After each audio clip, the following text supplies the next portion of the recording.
Hey, fellow patriots, I'm Bree. And I'm Blaze. Some call me Pa. It has been said that we have 4 boxes to keep ourselves free. These are the soap box, the ballot box, the jury box, and the ammo box. And we are the 4th box. We are here to arm you with enough information, resources, and skills to take back your freedom, increase your self-sufficiency, and inspire you to join in the fight against tyranny. Thomas Jefferson said, "Eternal vigilance is the price of liberty." Thank you for joining us and for joining in this fight. Welcome back to the 4th box.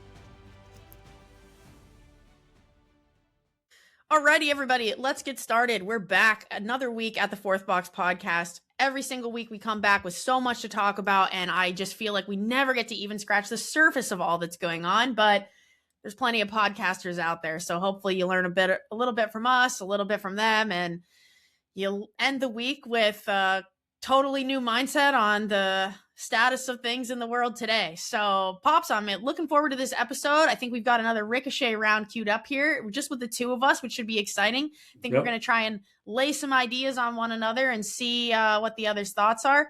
I'm curious to see what you brought to the table tonight. I think I brought some that maybe are a little, maybe something you haven't heard of yet. So I don't know. We'll see where it goes, but I'm looking forward to the chat tonight. Yeah, me as well. Great to have you back. I know you did some traveling. So we welcome you back as well as all of our faithful listeners. Greetings, everyone. 4th Box listeners, we are happy to have you along for the ride tonight. Once again, coming to you from the virtual Buckman Tavern, the place of patriots gather tonight. I'm going to raise my bottle of water to a woman from down in Kentucky. Off and on, we've been talking about we got to get to the point where we stop worrying about what freedom is going to cost us. So I'm raising my water tonight to Delcia Bear. She's a 3rd or 4th generation farmer down in Kentucky who was approached to sell some of her land to an AI data center.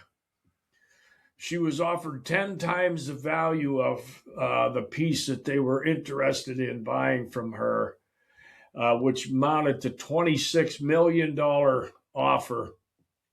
And she said no, she wasn't interested in it.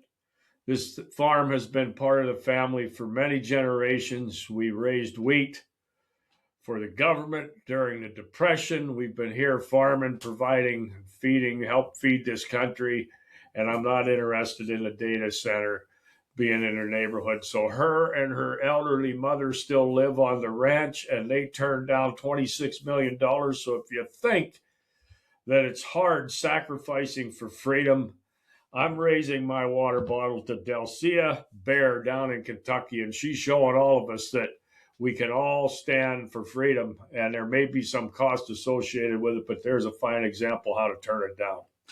Yeah, cheers. Excellent example. I saw that story too, and you got to give a lot of credit to people like that because that's tough. Farmers are not well off financially. Right. We know that. And they put in long days all year round, no holidays. It is thankless work, and to have an opportunity like that and turn it down, I mean, that's American patriotism. Yeah, I think, as you mentioned, the farmers, not often looked at as a glamorous lifestyle and all that, but more often than not, they have their sights set on the true priorities that all of us should really be thinking about. So I really have to commend this family, this woman and her mother down there in particular who turned this down. I say, awesome example. Yeah. Great toast. So to follow up my quote tonight, the first tool of authoritarian regimes is always informational control, both in the gathering of information on the public through surveillance and the infiltration of information to the public, or the filtration of the information that comes back to the public through owned media And that come from Christopher Wiley. And with this war, conflict, whatever you want to call it, going on, I think there is so much confusion, and it's intended. They want us to be confused. They want us to be unsure. Should we be there? Should we not be there? Here's what's going on. Here's what's not going on. Trump says they're at the negotiating table. They say we've never come to the. We just don't know the lies that we're being fed and what that is intended, the reaction that it is intended to do. And I've been challenged, and I always enjoy being challenged by a couple of emails as to why I'm so outspoken about this. And number one, first and foremost, is the constitutional thing. If we use that Constitution, we don't have to worry about wading through what's true, what's not true. The Constitution says only Congress has the authority to declare war, period. So anything else is out of bounds constitutionally. So you can make all the points you want, as compelling evidence as you want to bring forward, that this needs to be done or that needs to be done. If it's out of bounds with the Constitution, we can kind of stay focused on that. We can digest as much of this other information as coming and going. I personally think we should be extremely cautious about investing blood and treasure into conflicts in foreign lands where we are not directly threatened. Mm-hmm. We cannot be the police department for the whole world. However, if the whole public, through the voice of their representation, decide that one is worthy of that, then I guess I would have to go along, even though I may disagree. But if it went through constitutional means, this has not, just like none of them have since 1941. I stand opposed. So that was a great quote. They like to distort the information. They want us to be confused. They want us to be guessing. They want us to be wondering. They want us just to kind of check out, pick our side and check out. We need to stay focused, and we need to stay focused on the constitutional parameters that were meant to keep us out of conflicts exactly like this. Yeah. I have a moment in history thing for tonight. It's kind of a follow-up from last week when we talked about the fortification of Dorchester Heights early in March. Well, immediately or shortly following that fortification that we talked about last week, the siege of Boston ended after 11 months, as we discussed, and 9,000 British troops and 1,000 loyalists. That was people that were here living in the colonies but remained loyal to the crown. They vacated Boston in 125 ships. They pulled up and left lock, stock, and barrel. Of course, Washington moved in. He assigned another general to take over the fortification of Boston and take charge there. And Washington moved en masse down to New York City because he was expecting that that's where the Brit fleet was heading. In fact, it did not head directly there, but Washington began moving out once they secured Boston. So that was a moment in history to follow up on our story from last week that went on 250 years ago this week. Yeah, right on. Just like we talked about last week too, and the week before, or, I don't know, a couple of weeks ago, I guess. It's so important to recall these stories as we look at what's going on today. And I think, you said it best last week when you mentioned that at the time, this was just a measly group of farmers, literally, up against the greatest military force in the world. It was no small feat, truly. And to stand defiant in the face of that, you can imagine how scary it would be. And I think that it's what we're facing today, and we're asking ourselves, do we have what it takes to do that? And I think we have to be able to look back at stories like this to try and conjure that bravery, and know that it is within us if we take it upon ourselves to act on it. So thanks for sharing. I think it's important that we keep sharing these throughout the year as we go along here and see where else all the craziness takes us. Yeah, I agree. It is really meaningful to look back at, as you mentioned, to think about what this group of farmers and blacksmiths and merchants and, brewers, whoever was all over here living, scratching out a living, to arm themselves and stand defiant against the greatest military force and say, we're not giving up our independence. We came here to start something new, and we're not just rolling over. It's a tremendous, tremendous example of patriotism, of courage, just tenacity to stay on that mission. It's so inspiring to me to look at what these folks did. Yeah, for sure. So, all right, cool. With that, we'll just move right into the Ricochet Round, which for those of you who joined us on our first Ricochet Round, you know that we're just going to toss maybe a keyword or a key phrase out there and just roll with it, see where the conversation goes. So Pops, if you want to, do you want to go back and forth here? Do you want to give me like one? Okay. Let's go back and forth. You think that'll be all right? Yeah, I think that's going to be good. You go ahead and I'll let you start. All right. So what I would like to ask you specifically is, what do you have to report about air travel in the country today? This is so funny. This is so funny because my first word for the night is TSA. So okay. This is good. Yeah. Okay. Let me just get into that. It's actually funny because, flying through the Boston airport and the Dallas Fort Worth airport was, about as smooth as it's ever been. And I'm not even joking. Today I flew out of Dallas.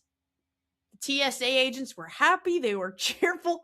I've almost never seen them so nice. And I'm always one of those people that when I go up, I tell them right away, hey, I'm not taking your photo. Now, look, I know there's 9,000 cameras at the airport before I even hit TSA. I get it. I know they have my photo. It's a matter of principle. You just tell them I don't want to take the stupid thing. They go, no problem. And that's it. I went to say it today. He goes, no worries. You're not getting your photo taken. Was totally chill. The guy, I beeped or whatever when I went through the machine. No worries, nothing you did wrong. If you could just go back through. It was like the nicest experience I've ever had, which is so weird because you see all these videos online. It's like total chaos. And look, I know that these videos aren't fabricated. No, I don't. I have no idea. Maybe they are, right? I haven't personally heard of anyone who had an experience like what I've been seeing online where it's like, the power's down and the wait time's 3.5 hours at TSA. Like, I just don't know anyone. And I've flown a few times in the last few weeks and my experiences have been fine outside of a weather incident, just delaying the flight. But TSA, no issues for me. Well, that's a great news. I think there are a few hubs, and you were in a couple of the rather larger airports. Quite honestly, Dallas Fort Worth's a big one for sure. Mm-hmm. I think Logan's pretty big up there in Boston too. Anyway, you went through a couple of the big ones, and seem to have gone through seamlessly. So that is a good bit of news for anybody that has to travel. I know they are.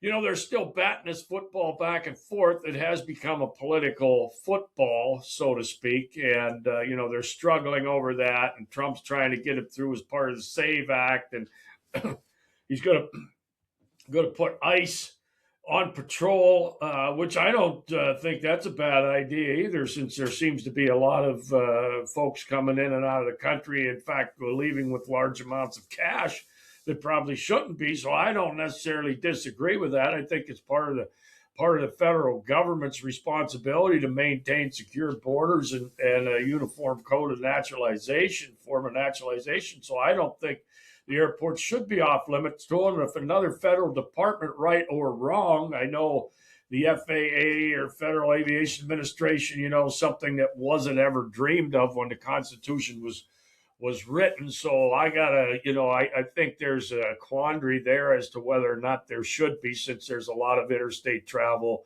and that sort of thing that maybe should come under the federal direction, even though it's not specifically delegated.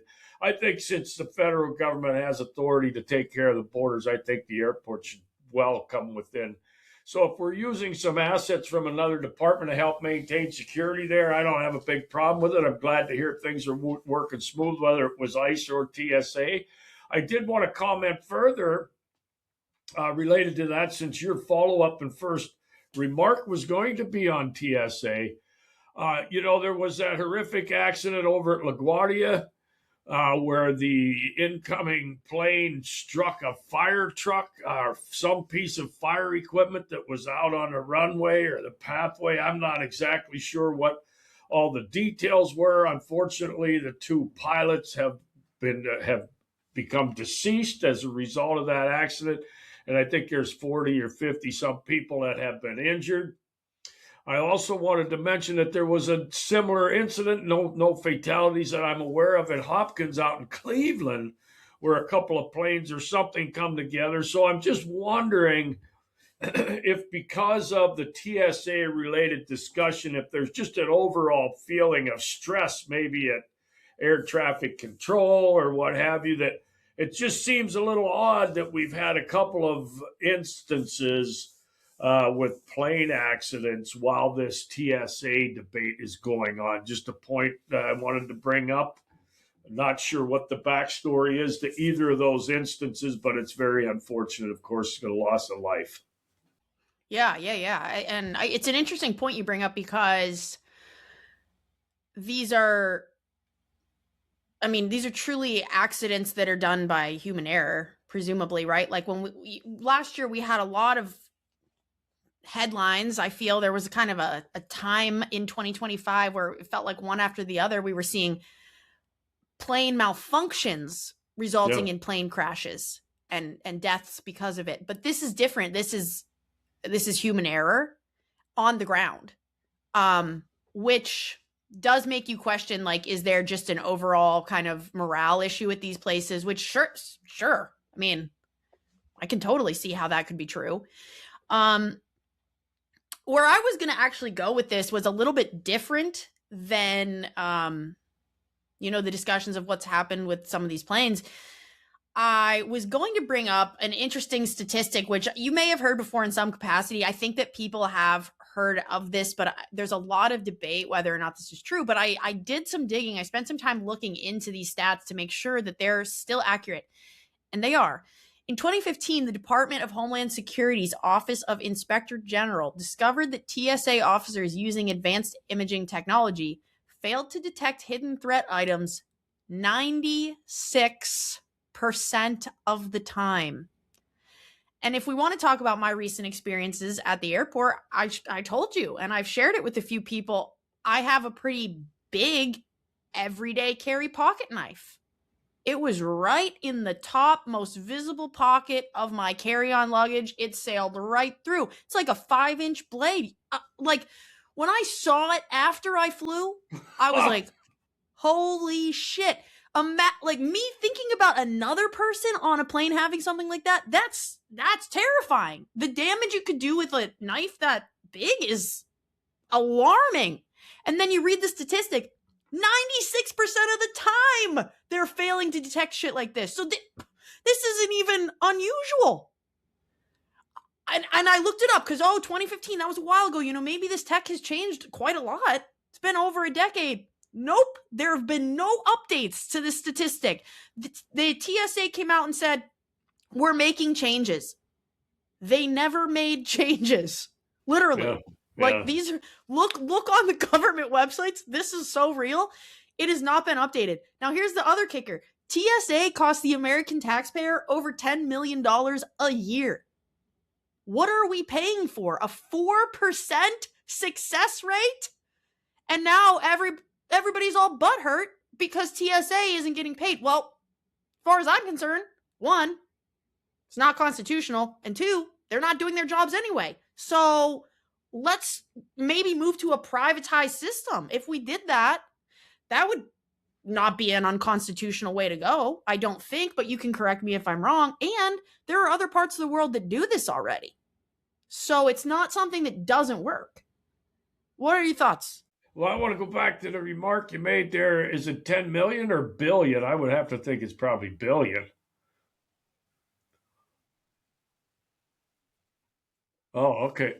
Okay. Well, anyway, I'm a little curious at that success rate. That's really low, and I would think that somebody should say, for that amount of money and that poor level of success, we got to turn this thing upside down now. Are we relying on the person sitting there looking at the screen to catch this stuff, I could see where you could probably get into a daze after an hour or two standing there looking at the screen. Or with all the AI complexities and capabilities that are out there, does this thing run through some computer that says, let's pull this and take a look at this item, some shape or size of things? You would think with all the capabilities that this AI apparently is bringing to bear, if there's anything that could be used for successfully or properly, I would think maybe instead of having somebody who's there thinking about what he had for dinner last night or the fight he had with his wife and just watching the screen endlessly scroll by and not picking up, you could see where that would become quite likely to occur. If they didn't rotate somebody out every hour or two to put a fresh set of eyes in there and give somebody a different assignment. So I guess I'm not surprised with this level of success. That's my general overall outlook of the federal government or any level of government if it's running something. Most of these people have never had to be successful out in the regular workforce. So it's all run by an inefficient, wasteful spending operation to begin with. So why would they be any different than the whole program? Yeah, exactly. And you're correct. Actually, I misspoke. It is 10 billion. So that does make more sense. And it is much more alarming. Like, this is not a little bit of money that we're spending on. Sure. 10 really billion. Shit you think every major airport probably has, I don't know, 100 of these guys. I'm just guessing. I mean, there's got to be a lot of them. They're on shift all the time. They provide other functions other than just sitting there at the screening station. So, I would think so. Yeah, it's a big amount of money. Of the poor success rate, it should be, talk about Doge. There's a place Doge should have been sniffing around and I would suspect come up with some opportunities for improvement. Yeah. Well, before I pass it to you to give me your buzzword or phrase, the last thing I wanted to say here is that when I do go through TSA, even though I have not had bad experiences, they're pushing the narrative that the bad experiences are there before you go to the airport, right? This narrative is being pushed. Oh, it's terrible. It's terrible. Elon Musk is going to have to come in and fund these people. It's so bad. Don't even bother going. What it makes me question is this another tool to, rather than force digital ID upon us, make the American people beg for the digital ID? Sure. Hey, this is a way that's going to speed it up. And you can see it because when you go through the lines, there is a line, touchless ID, where all you have to do is scan your digital ID. It's called the digital ID right on there. It's on your phone. Build it on your phone, come right through. It's going to be so easy. It's going to be hassle-free. You see that when you come up to the lines. Nobody's in that line. Oh, that's nice. Sure. It's an option. And I think, wow, this is a really easy way to just get people to sort of fall in line with something without even saying you got to do it. It's an easier alternative. Here it is. We'll present it to you for, no pressure at all. No coercion, no pressure. But we'll create a situation that is more difficult for you. And then you have to choose. So that's what I wonder. And that's what I think about right now as all this is going on. Is that part of this push? Well, my suspicions would be you're 100% correct. I think all the time when they want to steer the herd one way or another, they just make it very inconvenient to go the other way. And so people who are in a hurry, they're business travelers, they're doing this, they're doing that. They want to get home to families, all those sort of things. When you're standing in line and you're pacing, wondering if you're going to make it to your gate and all of that. Oh, look, I could be over there, just buzz right through. All of a sudden, it seems to be so much more of a convenience than it would be a detriment, and people will take it up. It's always the way this stuff has been pushed upon us. Yep. They know how to manipulate and how to make things favorable, and then all of a sudden we're, like you said, we're clamoring for the chains that bind us. Right. All right, well, we got a lot to get through, so you're up. Yeah, okay, so, recent price of oil and gas. A lot to talk about there. What are you thinking? Well, the first thing that I kind of have in mind here that I wanted to talk about too is the explosion at the Texas oil refinery. Gosh, I don't even remember. It was like 335 gallons a day or something that this place is refining. It's something, I'm sorry, 335,000. Yeah. It's like between that and 350,000 gallons a day. Probably barrels. Probably Okay, yeah. barrel. That's Yeah. correct. That's Yeah. definitely correct. Barrels, which is way more. So let me just rephrase that whole thing. 335,000 barrels a day that this place is refining. And it was a huge, huge explosion. The entire area was told to shelter in place. Like, it was quite severe what happened. So that place is obviously shut down for the time being. It's non-functional, which in and of itself is a huge issue. But this is not the only place that we're seeing problems with oil reaching its destination. Obviously, we know the Strait of Hormuz is closed at the moment, and there's negotiations, allegedly. But I'm really glad that you brought this up, because as the oil prices continue to skyrocket, and as the American and global taxpayer, frankly, or not even taxpayer, because it's really everyone needs, Consumers. yeah, consumers of all kinds and all ages, right? Because it doesn't just affect the gas that you're paying to put in your vehicle, but it's also how you're able to get your food. Everything that you have, everything that you own, everything comes from somewhere else, unless you truly shop local for everything or provide your own produce and meat, etc. Everything is coming from somewhere. So the prices of everything goes up tremendously. And the impact of this is going to be detrimental. There are plenty of people with much more economic experience and understanding than I have that will talk about, where this is going to go as it continues to go up. And it doesn't look like there's an end in sight right now. But what's interesting when we think about this is that the year 2030 is not that far away. And it immediately makes me think of what we've talked about here several times, Agenda 2030.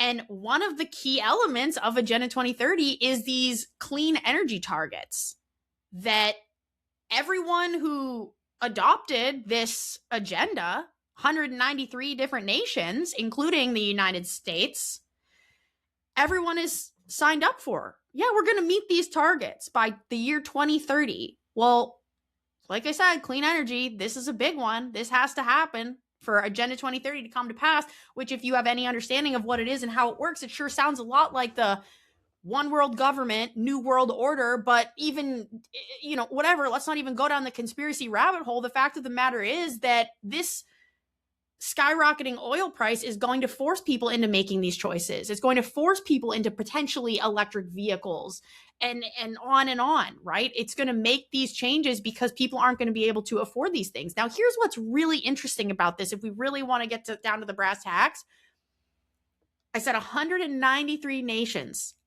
of the United Nations adopted this agenda, Agenda 2030. That's a lot, right? Who's all in there? We're in there. Yeah. Israel's in there. You know who else is in there? Iran. Oh, so both sides of the war have the same agenda. That's pretty weird, isn't it? Mm-hmm. This is a target-rich environment talking about this topic. I think, just to go back to the last topic that we spoke about, creating a situation that makes you move the direction they want you to move. To me, this is all part of it. These are intended circumstances that come out. These are not unintended. These are intended circumstances. My belief is kind of like this.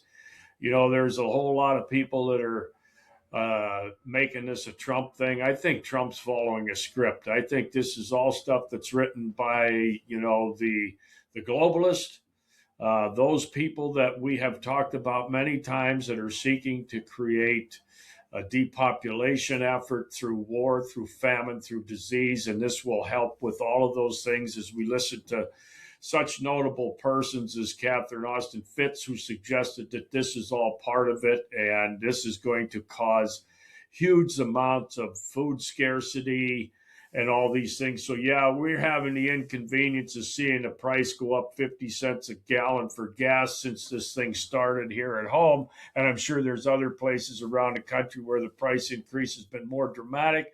But that's just the beginning of the problems that are going to come out of this. Isn't it curious that Trump went ahead and released a couple Iranian freighters to deliver oil because he's trying to, I suppose, manipulate or do damage control for the midterms coming up, which is all just another, inside this country. It's a little shake and bake that we'll be doing everybody to try and get on top of each issue politically but it's all a shell game to me. It's all just smoke and mirrors again to keep us confused, keep us guessing. I think the longer this war goes on, the bigger the problems are going to be. And I'm not just talking about immediate. We're talking about problems that are a year or two down the road, such as I think it's ammonia nitrate or nitrite or something that comes out of this area. It must be a byproduct of what they're doing over there with the oil and all this. That is used all over the world for fertilizer, I believe, and they're suggesting that because of that stuff not being able to get to where it needs to go, the next growing seasons are going to be affected because of the lack of these fertilizers that are normally used. So again, I don't believe these are just unintended consequences. I think they were intended. They're going to be made to look like it was unintended, but I still continue to believe that there are people moving pieces on the chessboard to create these opportunities, as you suggest, to nudge us or push us over the cliff into Agenda 2030.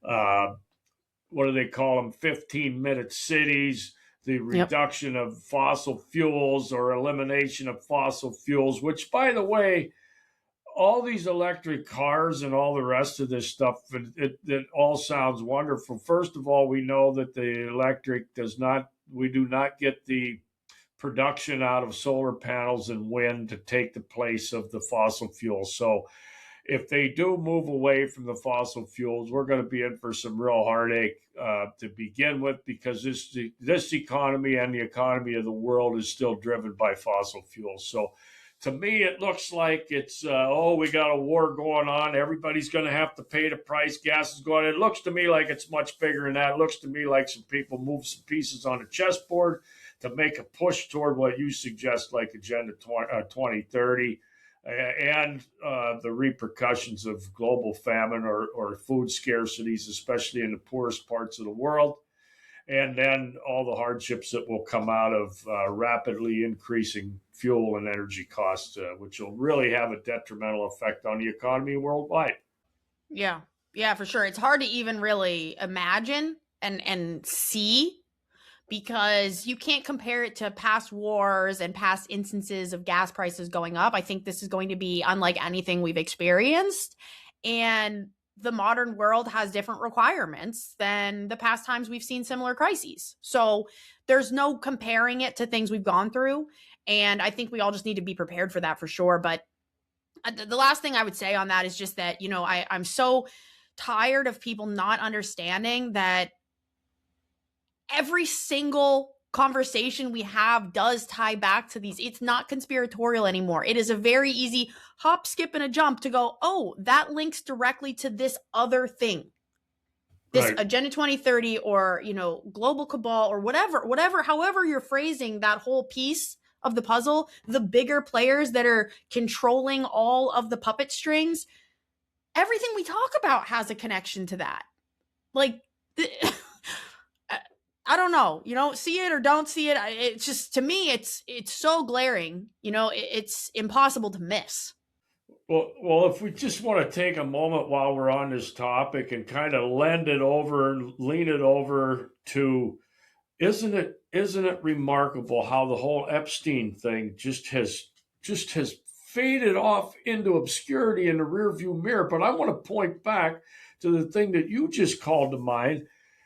Isn't it something that Israel was part of the Epstein thing? The Mossad was part of that, the global cabal, all these people. So now we are getting this redirect. We got a war going on. So Epstein's no longer at the top of the headlines. In fact, you can't even find anything really about the Epstein story, which is certainly one of the intended consequences, because I think the very people that we would suggest are moving these pieces on the chessboard, or some of the pieces in that upper ring are directly beneath it, which are trying to stay in the shadows, and the chances of them becoming exposed through the Epstein thing were getting closer and closer. So it was just convenient that now we have a war going on that could lend itself nicely to the other things that are objectives that they've openly stated are objectives of theirs. So that's why I think it's once you start to consider this as a possibility, I think the links become a lot more clear and easy to follow, that these things all tie together, and they are all intended for the same purpose. That's to enslave or to get rid of most of us, to enrich them, those at the top of this pile. It seems very obvious to us, I guess, but still trying to get people to think about, don't get all caught up in the smoke and mirrors that they're presenting to us. They would love us to stay divided. Oh, Trump shouldn't be in there. Yes, he should. The Iranians have been attacking us since 1979. Let's all forget about what we started in 53. But anyway, this is the kind of thing that they can throw into the mix to keep us off target. Yeah. Yeah, totally. Yeah. So I know we could go down that for a long time. I mean, at the end of the day, though, that's the whole point of this podcast, right? These are our opinions. How the hell do we know, right? Yeah. We're looking at stories and we're doing the best to sort through them and see with a clear lens. But once you have any sense of clarity, you can't take those glasses off. You start seeing everything through that lens. And that's all we're trying to do, is get people to put on the damn lens. So moving on, this one ties into this directly. And you kind of hit on it, so we can go where we go. We might not go in too different of a direction we just did, but energy lockdowns. Well, I think there's going to be a good chance of some drastic measures with the energy. And I'm old enough to remember in the 70s, there was gas shortages, and depending on what your license plate number was, the last number, if it was even, could go on this day. And, it was just all this silliness, again, smoke and mirrors to get us doing something, I suppose, moving away from bigger, whatever it was they wanted us to be doing. I think it's a distinct possibility, as is if this thing spills over, which some voices are suggesting it might. Some are suggesting it's ready to wind down. I don't know. I don't believe it's going to wind down. I think it's going to be something that's ongoing. You might have heard they're moving airborne troops into the theater and all this, which was never intended to be, according to the upfront discussions that were presented. Was there were no boots on the ground, as we're going to provide Air Force for the Israelis to knock out these nuclear facilities, which a lot of people are saying were non-existent, or they weren't moving toward a nuclear weapon. So, but to your point and to the question, yeah, I think there's a distinct possibility as energy resources may become rationed. I think, energy lockdowns are a possibility, as well as I think the draft being reinstated, depending on how this thing continues over there. Iran is suggesting that if we continue with our things and put boots on the ground after the Karg Island and all these things, they're going to start hitting other oil and fuel producing facilities around the Middle East, in the United Arab Emirates, Kuwait, Saudi Arabia, and other places. And that sounds like, to me, the possibility of putting a real constriction on the supply of energy. So where this all goes, we've been suggesting for 2 years now, plus, make yourself ready. We talked briefly about bugging in the other day. Still want to try to get in touch with that guy. I think it's a great idea. Unless you have a bonfire going on right at your location, it might be your best opportunity. Fortify your house. Make sure you have access to water. Make sure you have some food stored up. You can keep yourself warm if it's in a cold season. all of those sort of things. Get yourself in shape, walk a few miles a couple days a week, get yourself in shape. Maybe them cars are going to be grounded for a while or for indefinitely. So I think what's going on in the world today could cause all kind of hardships that most people in this country have never faced. Yeah, I think so too. And I think it goes back to the last topic we discussed. You mentioned the 15-minute cities, and I think that there's a real possibility to start seeing things like that because it can very easily be put in the framework of conserving energy. And they won't call it a lockdown, right? I mean, surely we're not going to fall for a lockdown again. We only did that 6 years ago. I mean, we're not really ready to sign up for one. But when that all happened, we told everybody the next thing you can expect is a climate lockdown. And I think this is very similar to that because the result will be the same if it happens. They'll ask for the same things. They're just doing it because, not because of the climate, but because the oil prices are going up so high. I mean, we don't have a choice. The world stage is set for turmoil and it's become unaffordable, and we need to make this work the best we can for the most amount of people. And this was just a few days ago, March 20th.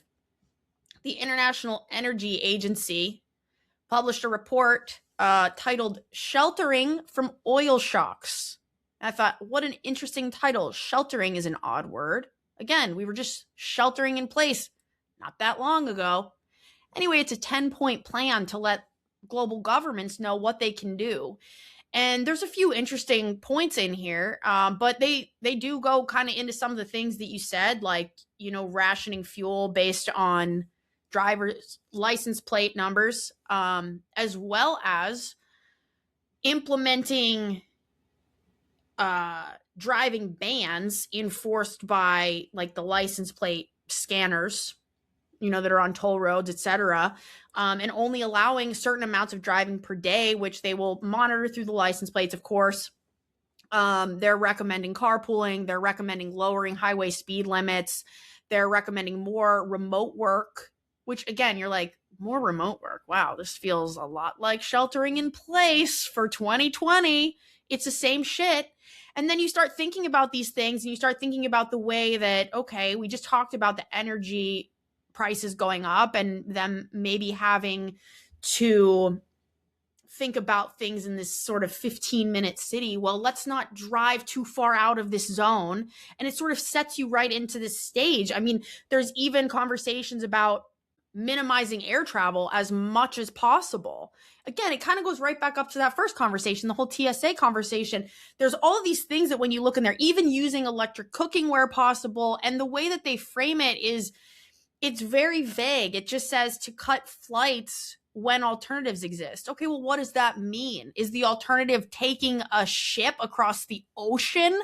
Is the alternative jumping on a Zoom call? Because if that's the case and governments implement this, which it looks like there's already some sign of that. I mean, South Korea is already enforcing driving bans. Places like Australia and Slovenia are already introducing fuel rationing. These are things that are happening around the globe. We cannot be so pompous to think that it cannot come to our shores. Like, we're next. And again, call it whatever you want it. Call it just, it's just the sign of the times. We're going to war. I mean, this is what happens. Or look at the bigger picture and connect the dots and go, wow, this also falls directly into these ideas of Agenda 2030 and these clean energy targets and initiatives that many, many countries have promised to hit. Isn't that convenient? Yeah, so many good things to dig into right there. One of the things that's just amazing to me when you think about COVID being 6 years in the mirror now, and here we are set up for another forced mandate, unconstitutional requirements being placed on us. And, I think the 80-20 rule will apply, even though we should have learned a very good lesson just 6 years ago. I think 80% will be cheerleading for the change that they're put into. And they'll be more than willing to just follow every order that somebody gives them.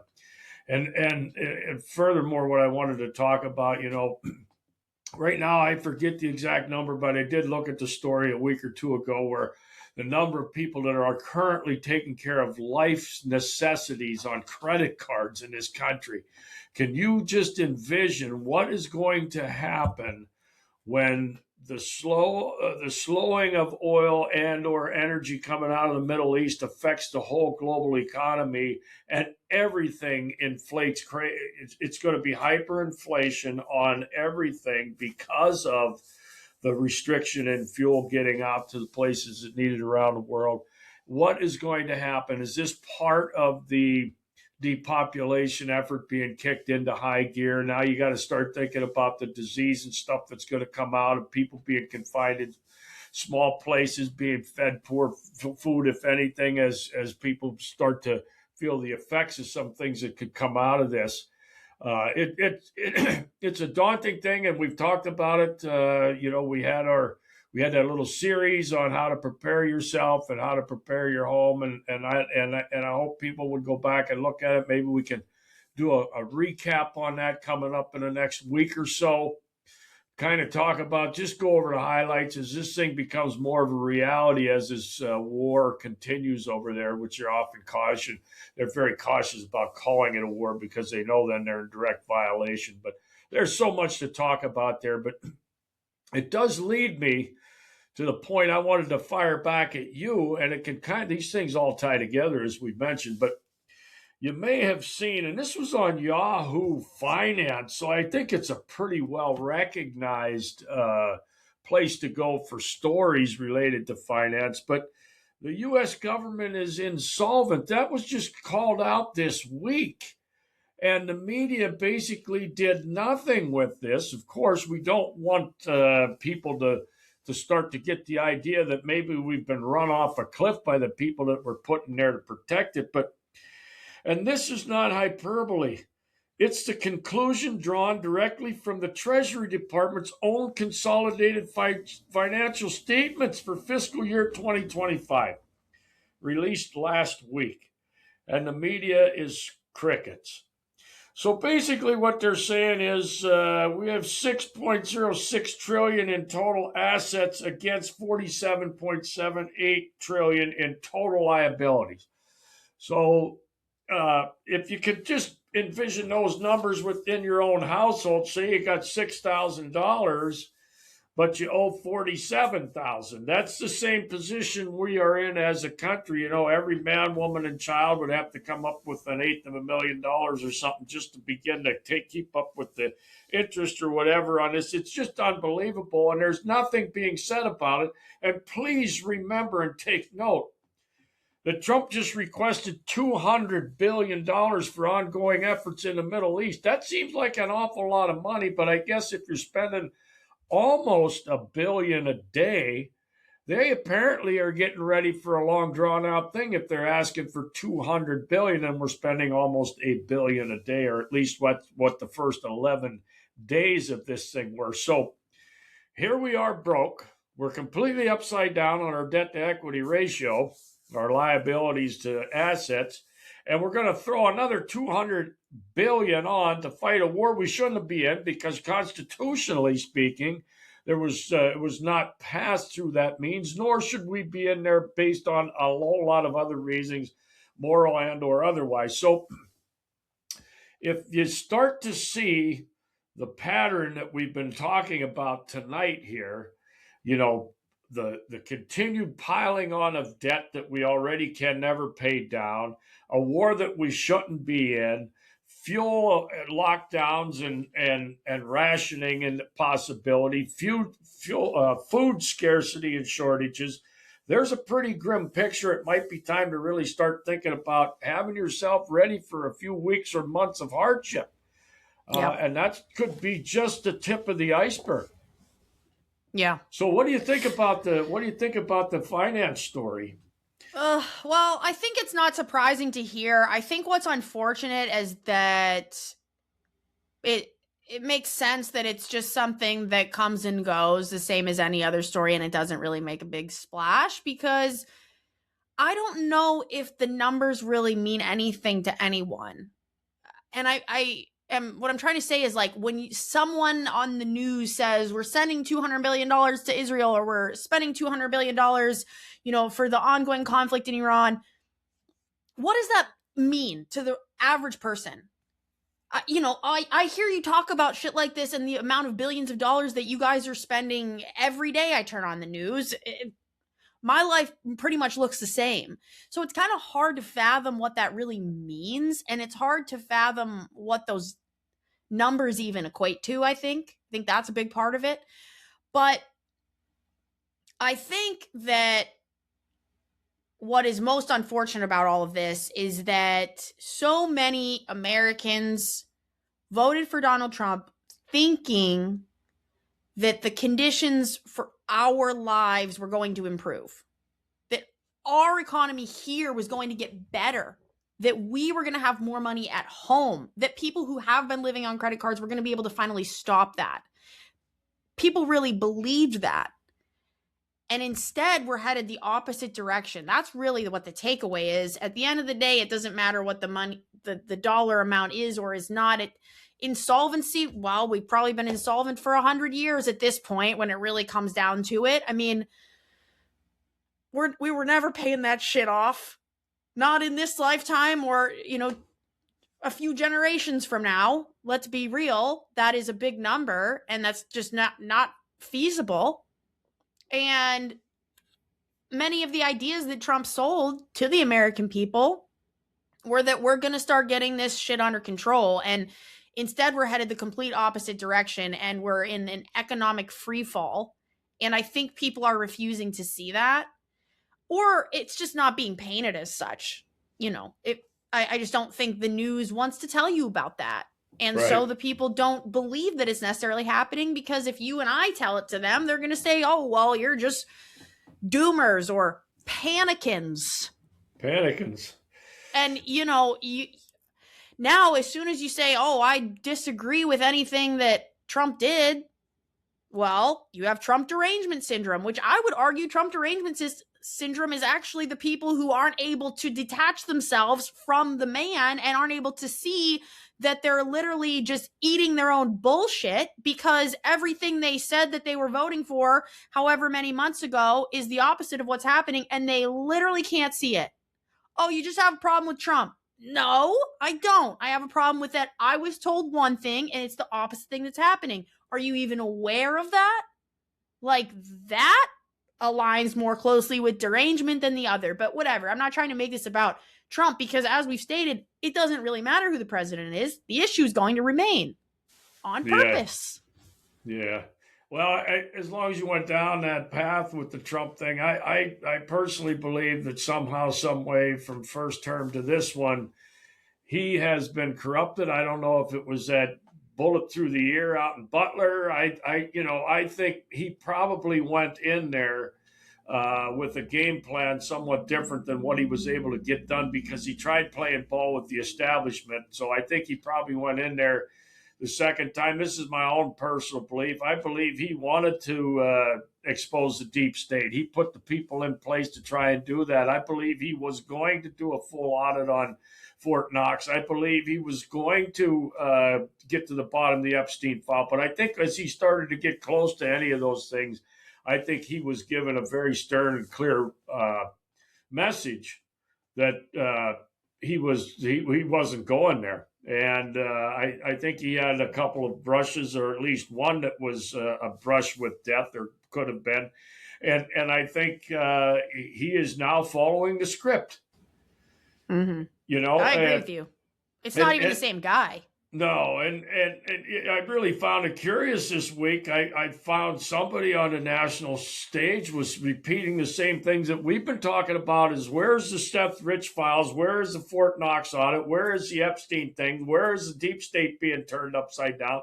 Those are all the things. Actually, I wrote to him. I wrote to Trump about them very things, and I got one of the canned responses back. But this is something we've been talking about for quite some time, that we're just falling down on all these promises made. And now, here to top it off, we're in another war when he said we weren't going to be.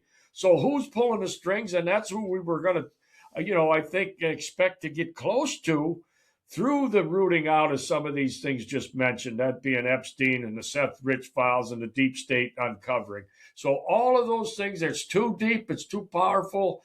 And I think he got a message and he's following script now. I agree, because nothing aligns, nothing. And there's no excuse for that. And I hate people that are coming at me like, this is just how you play the political game. We're not in the political game anymore. Wake up and look around. This is not 50 years ago, 20 years ago. This is a different world that we're living in. People have access to a ton of information. There is a ton of truth coming out, and nobody is going to be accountable for that. We're aware of terrible things that have gone on, not just Epstein. I mean, look at everything that's just come out within the last few days about how we knew about the vaccine injuries all along. We're just going to keep letting these truths coming out because they know that we're not going to do anything, because we're so dumbed down purposely for this exact reason. And it's so crazy to me that there are so many people who will still make excuses. There are no excuses. I don't care who you are. I don't care what your leanings are. I don't care right, left, somewhere in the middle. You cannot be trusted. Literally, none of you. And people who really believe that Trump is still on that side of like, it's 5D chess, eventually it's going to work out. Like, what are you doing? Like, this is insane. Again, there's so much we could go down with all these things. I want to keep moving if that's okay with you, because I've still got a few more things on my list. Okay. I know we're already so I'll try to make the next couple quick. Have you heard of the missing scientists? Yes. Okay. Yep. What are your thoughts? So I suspect my thoughts are, these are folks that have information that those in the higher positions don't want to become available, and I expect that maybe there was some indication that they would. That's kind of where my guts go. I think it's one of those things that when the government needs to protect itself, people disappear and become dead. And I suspect that this is something along that line. Yeah. Where they, the first one I think was an Air Force guy. First one I heard was like an Air Force scientist or something that had done research out in Area 51 and other places. And then I saw at least one more, but there might have been two other ones with similar type things where it was in stuff that we don't ever get exposed to, but these folks had been, and I think now they become expendable because, there's like you just mentioned, there's a lot of stuff starting to break out. Now, whether or not the majority is willing to take that information into account, accept it for what it is, and be willing to do something, that's where the doubt factor comes in. I just don't think people have the courage, the wherewithal, because we've been dumbed down. They're just going to keep following the same rat down the same hole that put them into their homebound dungeon the last time. That's what I believe. Yeah. Well, just a little background story for any listeners who haven't seen this story. Basically, there's been at least 5 different scientists that are currently missing or have been murdered.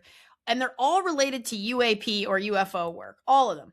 And what I think is weird about this is that this is a news story on like major news networks, Fox News, all these things. Oh yeah, they're all doing UAP work and they're all dead. And for me, what I think is this like exposure therapy for us to just start, like they're going to start sprinkling in more and more about the alien thing. Like, oh, Obama just talked about it a couple weeks ago. Yeah, there's aliens, no big deal. And like, we just move on from it. And like, why? Everything that happens like this, I'm like, but why? Why are you telling us this information now? What do you want the response of the public to be? Because they want it to be something. Surely journalism is not just for the good of the person. Oh, great. Now we have the information. Thank you. Surely that is not what journalism is in 2026. We know that. Journalism has a purpose. It has a mission. And when I hear this story, I just think, why do they want us to know that people who are talking about this are dying?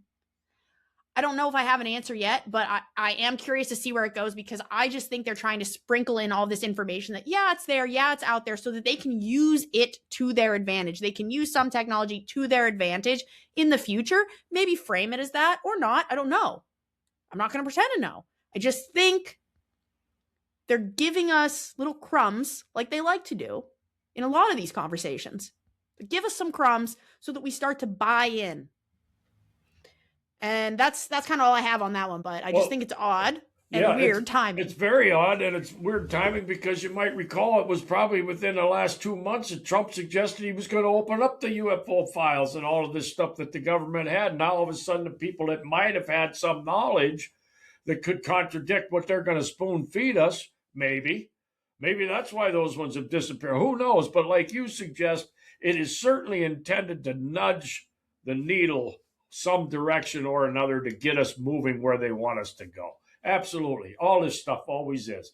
It's not just innocently brought forth and these people just happen to all become dead. Mm-hmm. Yeah. Do you have more? I did want to talk about it looks as though the Supreme Court is going to rule in favor of starting to close some of the voting, as if that really makes any difference, but they're going to close some of the, still accepting ballots, a week after election day was over. So I think all indications are that that's going to come out at like a 6-3 decision where, so there's 13 or 14 states that are going to have to redo their laws if this becomes a federal thing or requirement where election actually ends on election day. And I hate to be a cynic about these things, but if I had any faith in election, I'd say, well, this is a real win. It's good news that we're not going to continue to flood the ballot box a week after election day. But I think we've discussed on here, I've lost faith in elections a long time ago, as we have in the other 3 boxes that are available. We're done, or the first 3 boxes that are available. We're down to that 4th box, and until something happens where that becomes active, I think the rest of this is background chatter. But I did see that. I wondered what your thoughts were on the Supreme Court's apparent leaning toward that some election integrity effort. Yeah, it's interesting. It's one of these things that, again, this was a huge campaign issue, was getting these things to be able to be more trusted, getting them to a point where they were more secure. And it does feel like a win. And it should feel like a win for anyone who still thinks the system is not broken.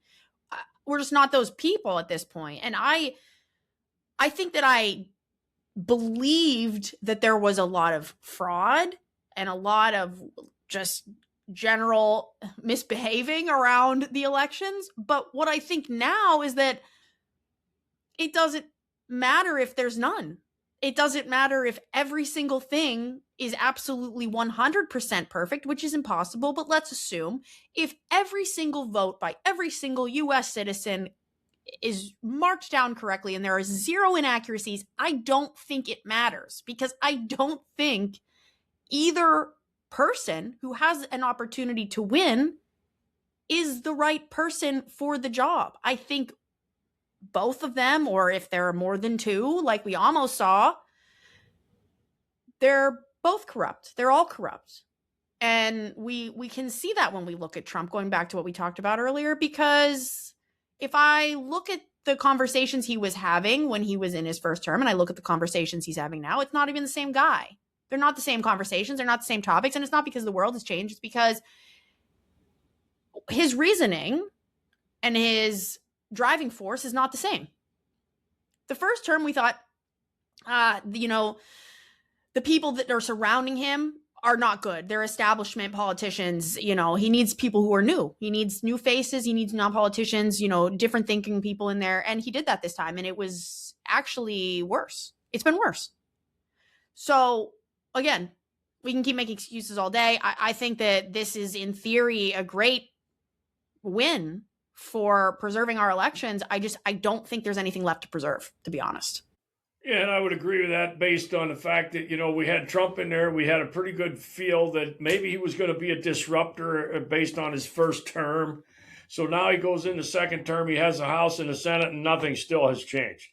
And by the way, some would say he has a bench too. Yeah, he has a 5-4 or 6-3 split on the bench, they would say, for conservative leaning people or supposedly such. So in theory, you have the bench who's supposed to be nonpartisan, but you have the Senate and you have the House, thin margins, but you have them, and you have a guy who appeared to be, at least in his first term, willing to upset the apple cart, and now nothing gets done. We're back on the same old treadmill that we're always on, in the middle of wars we shouldn't be, and dealing with all kind of other stuff that he promised wasn't going to be going on. So elections don't matter to me based on that premise alone. Right. Yeah. So that's where I'm at with it. So moving on, I've got two more. Hopefully we can squeeze them in. All right. This is one that we've talked about a little bit before, but there's something new that I recently discovered about it. So the farm bill that's been in the works. Any thoughts on that? I'm gonna have to beg off on this one. I haven't paid much attention to the farm bill. I've tried desperately to get a hold of G.T. Thompson, who is or at least was. I think he still is the chair of the Agricultural Committee, but he has not. And I went to him on the email that I normally connect with him on, and I went to him right through his website, and he has refused to answer. So I have to say I don't know much about the farm bill that's going on. So there's a lot of stuff in this, and I won't pretend to know the whole thing. I've only known a couple pieces of this, and one of them that I spoke about when we had Andy on, actually, for our last Ricochet round, was the pesticide liability shield that's in there. Basically, if a pesticide company follows the federal EPA label, it becomes much harder for states or injured people to sue them for not warning enough about health risks. DC rules would basically override stronger local warnings or jury decisions if this passes as it stands, as the full bill stands. And you know how this is. There's who knows how many subclauses in there, and they're all talking about different things, but it's basically an omnibus bill regarding agriculture. Okay. Now the new thing that I think is interesting is there is a new, of course, from Palantir technology called Halter, which is an app that can be used to literally track cattle and control their movements. It can create virtual fencing, etc. And the bill in this farm bill would heavily subsidize any of these high-tech tracking collars and AI systems that monitor cattle for ranchers. So from the rancher's perspective, if they want to use this technology, it makes it cheaper for them to do so, but it also kind of forces them into relying on big tech surveillance and data platforms to keep operating. And this is our food supply, which we already know is at risk based on a couple of the other things that we talked about earlier in the show. The last thing I want to do is put our food supply in the hands of Palantir or any other big tech company. That's insane. We already know that big food is corrupt in its own right. To then be merging these two in this way is a completely new nightmare, because if we're thinking about the way that we're affected through all of these other pieces of the supposed Agenda 2030, when we're thinking about 15-minute cities and them, controlling the amount we're able to drive or what kind of vehicle we have or what kind of stove we have in our kitchen. Now we're talking about the way that our food is processed before it's even processed. I do not want their hands in this. This is crazy. And the fact that, again, Trump is get the bill through. We need to get this bill through. I hate this. Yep. So to me, it sounds like a certain amount of subterfuge, basically to have government in control through the Palantir services of the food generation in this country, which, it's just another step in that path toward full socialism, which I think lends itself into making us ready for the globalist takeover. When the government controls the means of manufacture and transportation, communication, and now apparently some steps to take over the food production, we basically have become enslaved through a socialist type system to the government, which I think is all part of the plan. It's back again to that same thing that we've talked about. It's positioning us for an easy takeover. And I think we are. We said it back in the COVID days. We are ready to walk right into whatever they want us to be doing because of the willingness that people displayed by just going and kneeling and not going to church and not going to work and running off and getting the shots in order to do so. We are so ripe, so ripe. It doesn't appear like there'll be a scuffle. So we gotta rely on the 20% that apparently knows there's something very wrong, and there's going to be a significantly less percentage that is willing to try to do something about it. It's all part of that big plan to me, and taking over food production in this country through some high tech means. I'm sure they're selling it as it's going to be more productive. It's going to cut down waste. It's got all these wonderful things, going to require less energy. All the buzzwords are going to be thrown into why this is good for us. And you know what? The sheep will be standing cheering for it. Of course. Yeah. It will be very few people who turn it down. It'll be people like that woman that you spoke of in your toast. And there aren't a lot of her either. No, there's not. We're going to see the same thing with this, which I think is incredibly frightening. And I think the long-term implications of this is something that should be deeply, deeply concerning to people. Like I said, I've got one more now. So if do you have any others? I just want to throw in for a second. I'm pretty sure Jared and the fellers up in South Dakota won't be signing on with that program. Yeah, that is so true. I bet actually we can count on a lot of the South Dakota farmers and ranchers to hold the fort down on this one. So hopefully that this is actually a good thing to bring up, because they've gone through it already. They've already fought the system and they've got a community. So now they're able to link up on this. And I hope that it does set the example. If this bill passes and comes into play here, I hope that South Dakota is able to set the example for other states with not implementing this. Agreed. Yep. What do you got last? Go ahead and get your last one out. All right, so my last one is the canceled Palm Sunday processions in Jerusalem. Have you seen that? So, because of the war, correct. That is what they're saying. But here's what's interesting about this. So, the walk happens from the Mount of Olives into the old city of Jerusalem. And it dates back to the 300s. This has never been canceled in 1600 years, literally, through other conflicts, through other ongoing circumstances, through pandemics, other wars, on and on and on. They have never canceled this, which tells me two things. One, this war that we're not calling a war is bigger than they're selling it to us to be.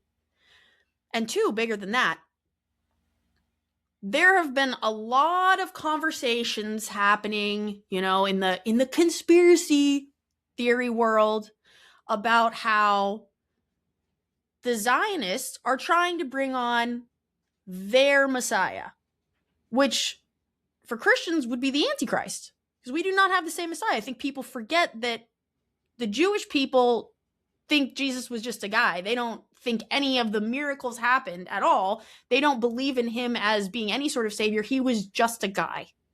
Mm-hmm. A prophet, I think. Maybe like a prophet or something, I think. I think that's true, but I think they thought he was a little loony in that sense. Like, I don't think they thought he was very accurate in his prophecies. Regardless, even if they think he was, an amazing prophet, they certainly don't think he's the savior. And I think that's something that we always forget when we align ourselves so much with Israel because of our faith as a Catholic or Christian nation. Our faiths do not align. So let's not pretend that they do. They're actually very different at a foundational level. But besides the point, I think if we go back to the Epstein files again here, and we should, because we have a tool at our disposal now. We have learned something from them, or we should have. And we can see the way that these people who sit in high places really do talk about us as goyim, which means cattle. And I think that when we think about things like kind of what we just talked about, right? The Palantir cattle tracking. Oh, well, that transfers really easily over to us as people, or goyim or cattle. And we think about how these people are there are talks of them trying to bring back their Antichrist. And how are they doing this? Well, through a myriad of ways. If you look at all the different prophecies and all the different things that have happened over the course of the last several years, there are lots of people, again, who have much more religious background and from a historical standpoint than I do, who are talking on this and the fears that come along with that. What could that mean? How does that look? How does that play out? I don't know, but I certainly can say from this news story that this is the first time in 1,600 years that this has happened, which is pretty freaking weird. And I think we should look at this and be alarmed, because it's a lot more than just, like you mentioned a few moments ago, shutting down the churches during COVID. It's more than that. They didn't do this then. This is the first time in a very, very long time. And what does that mean for all of us? I don't know. My knee jerk is it's part of psychological operation that's coming out of there. They want us to fear something. They want us to suspect something. I wonder if it's, I'm not taking it at its face. I'm not taking it at that they shut it down because it's just going to be so dangerous out there, because the folks that have carried on for 1,600 years have lived through those dangerous times. I think this is a creation to be some kind of psychological catalyst to get folks here and around the world. Remember, we talked last week, Bibi Netanyahu, whether he's dead or not, is a world stage influencer. He has his tentacles into a lot of things, a lot of places, and through the Mossad and other Israeli assets was directly connected to the Epstein thing and all the way back to that group of which I think they're part. So this, I think, is designed to cause a reaction. I'm just not sure what that would be. But whether or not the Jewish people that would have carried on those traditions are that scared because of things that are going on there now compared to anything in the last 1,600 years, I doubt. I think this was brought forward to cause some reaction globally, probably globally. Yeah.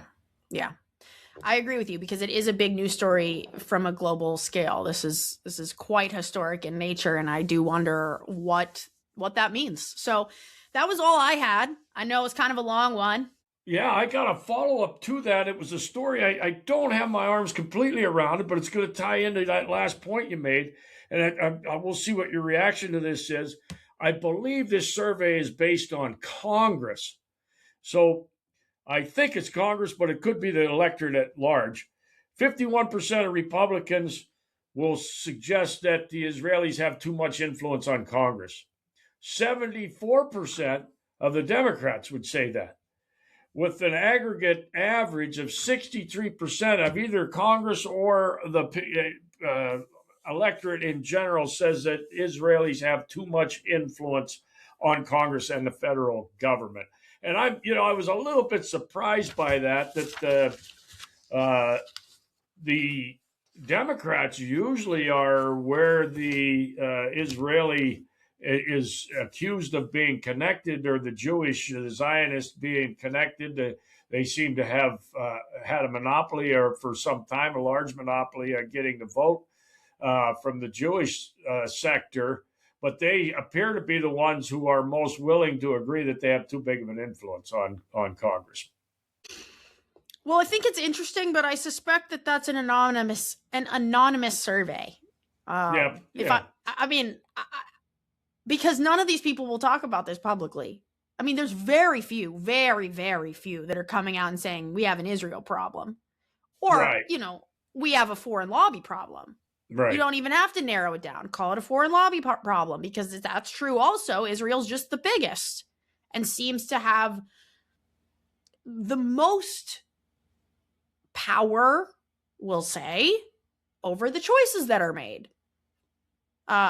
Presumably from where we sit.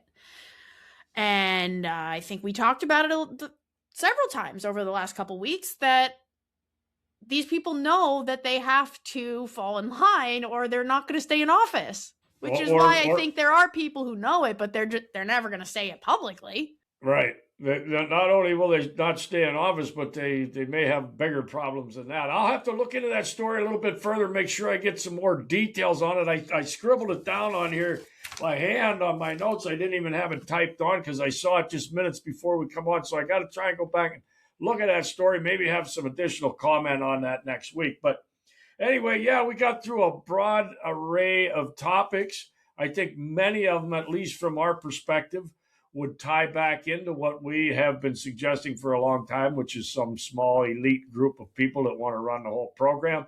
I want to continue to caution folks, there is a lot of fog out there. It's the fog of war. Everybody is drumming up their side of the story. Mine will continue to be, this thing is unconstitutional. We have no business over there. We got big enough problems at home to take care of. Yeah. Yep. I second that. So yeah, great episode. A lot of good conversation. I will let you close us out with the verse if you're ready. I have a verse for tonight. Be of sober spirit. Be on the alert. Your adversary, the devil, prowls around like a roaring lion seeking someone to devour. That comes from 1 Peter 5:8. And I think the lion is roaring all around us. We just got to be able to try to wade through the fog and make sure you find that truth, cling to the truth, and please, everybody, get yourself ready. There could be a bumpy landing coming. Yeah, amen. Hey, I gotta point this out for our listeners as well. For those of you who follow us on social media, just 4 days ago, I shared that exact Bible verse on our page, and you did not know that I did that. So that is very, very funny. And I think that speaks to how important maybe this verse is for this week. So thank you. Great share. How strange is that? I saw you smiling when I started to read that. I wasn't sure what was going on. I thought, oh, did I just use this one? But now I see the connection there. Yeah, so pretty odd timing. I definitely think there's something to that. So thank you for sharing. Great verse. And that's all we've got for this week's folks. Until next week, stay vigilant. Good night, everybody.